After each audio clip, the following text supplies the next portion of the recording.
So what are some of the biggest questions we get asked when it comes to buying a hybrid for your golf game? Number one, do you really need one? Well, to be fair, if I was going to throw a net over the biggest portion of golfers and catch the most I could, I would say yes. Most people could do with a hybrid. Now, the people who tend to not like hybrids very much know that they don't need a hybrid or like them.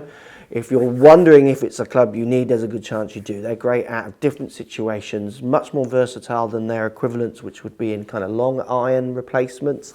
And they really do help people get a little bit of launch and help them in those tricky on-course situations. Number two, are hybrids the same length as fairway woods? No, they're close to your irons. They kind of replace longer irons. So the length of them, so the physical length, is much more that of a long iron, a fairway wood, 5 wood, 7 wood, 4 woods. You do have a couple of inches at the end, which is great for extra distance, but not so good for control. So the idea with the hybrid is you get a semi-wood-like head, so in the smaller head, but you get more of an ironish length.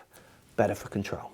What number hybrid should you choose? So this one is a 3 hybrid. It says it on here, but it's 19 degrees with a changeable neck. So it's that degree number that is key. It's got to fit into your bag. So for me, I have 2 hybrids.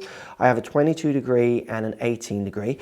The 18 degree goes the same distance to the 22 and gets close to my 3 wood, which is the next club up. My 22 degree hybrid touches the 18 just so it can hit that distance if I absolutely belt it, but it also then crosses with my 6 iron, which is my longest iron. So what I'm doing is filling those gaps from my 6 iron, my longest iron, to my 3 wood, and then up until my driver with 2 hybrids. So when it comes to what number hybrid you need to understand the loft and how that fits into your set, rather than thinking a 3 replaces a 3 iron or those kind of ideas which people used to, which it's not that way anymore. How many hybrids should you carry? Well, lots of golfers could carry more. It's subject to what your longest iron is. I have a 6 iron as my longest iron, so I need 2 hybrids to plug the gap to get to my 3 wood. If I stopped at an 8 iron, I would have 3 or 4 hybrids. So it's subject to how good you are with irons and at what point do your irons start to fail.